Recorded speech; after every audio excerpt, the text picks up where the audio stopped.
नमस्कार, मी आहे रिंकू आणि तुम्ही पाहत आहात नागपूर समय मराठी बातमीपत्र। आजच्या विशेष बातमीपत्रामध्ये आपलं मनपूर्वक स्वागत। राज्यातील आणि आपल्या परिसरातील महत्त्वाच्या घडामोडी, राजकारण, समाज, आरोग्य, संस्कृती क्षेत्रातील ठळक बातम्यांचा वेध आपण घेणार आहोत। तर चला करूया सुरुवात आजच्या महत्त्वाच्या बातम्यांसोबत।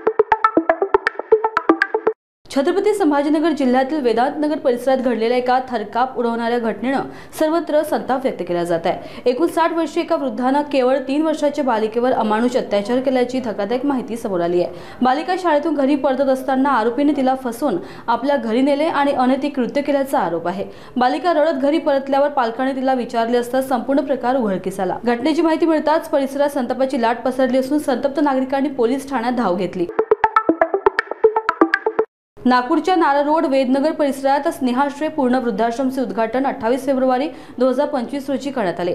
या आश्रमात ज्येष्ठ नागरिकांसाठी राहणे, भोजन तसेच आरोग्य आणि मानसिक शांतीची उत्कृष्ट सोय उपलब्ध करून देण्यात आली आहे। आश्रमात योगा, मॉर्निंग वॉक, नियमित आरोग्य तपासणी आणि आपत्कालीन ॲम्ब्युलन्स सेवा यांची सुविधा देखील देण्यात आली आहे। संचालिका मेरी वर्गीस पॉल यांनी सांगितलं की हा आश्रम त्या आई वडिलांसाठी स्नेहाने भरलेले घर आहे, ज्यांची काळजी त्यांच्या आप्तेष्टकांकडून घेता येत नाही। पंतप्रधान नरेंद्र मोदी यांचे नवीन कार्यालय सेवा तीर्थ आता पूर्णतः तयार झाले आहे। सेंट्रल विस्टा प्रकल्पांतर्गत बांधण्यात आलेले हे आधुनिक आणि अत्याधुनिक कार्यालय लवकरच पंतप्रधानांच्या कार्यासाठी खुले होणार आहे। स्रोतांच्या माहितीनुसार या नव्या कार्यालयाला सेवा तीर्थ हे नाव देण्यात आले असून ते राष्ट्रसेवा आणि समर्पणाच्या भावनेचे प्रतीक आहे। अहवालानुसार पंतप्रधान मोदी दिवाळीच्या सुमारास किंवा त्यानंतर लवकरच या नव्या कार्यालयातून कामकाज सुरू करणार आहेत।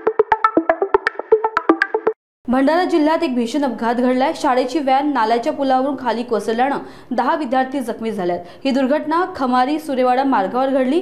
मिळालेल्या माहितीनुसार रस्त्यावर असलेल्या खड्ड्यांना चुकवण्याच्या प्रयत्नात चालकाचा व्हॅनवरील ताबा सुटला आणि वाहन उलटले। जखमी विद्यार्थ्यांपैकी एका विद्यार्थ्याची प्रकृती चिंताजनक असल्याचे सांगितले जात आहे। सर्व विद्यार्थी बेरोडी येथील क्रांतिज्योती सावित्रीबाई फुले विद्यालयाचे आहेत।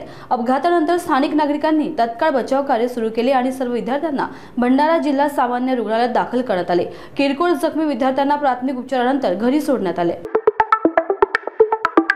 सलमान खानच्या लोकप्रिय रियालिटी शो बिग बॉस 19 मध्ये सध्या प्रेक्षकांना भरपूर ड्रामा पाहायला मिळतोय। बिग बॉस कडून नुकताच एक नवीन प्रोमो शेअर करण्यात आला असून त्यात अमाल मलिक आणि फरहाना यांच्यात तीव्र वाद झाल्याचे दिसत आहे। प्रोमोमध्ये फरहाना भट जेवत असताना अमाल मलिक तिला थोडी लाज बाळग असेच म्हणताय।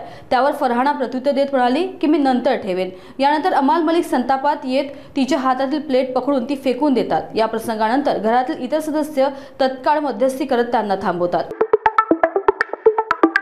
आजच्या बातमीपत्रामध्ये एवढंच। देश, जग आणि तुमच्या शहराच्या ताज्या आणि विश्वासार्ह बातम्यांसाठी नागपूर समय बघत राहा। लवकरच आपण पुन्हा एका नवीन बुलेटिनसह भेटू। धन्यवाद।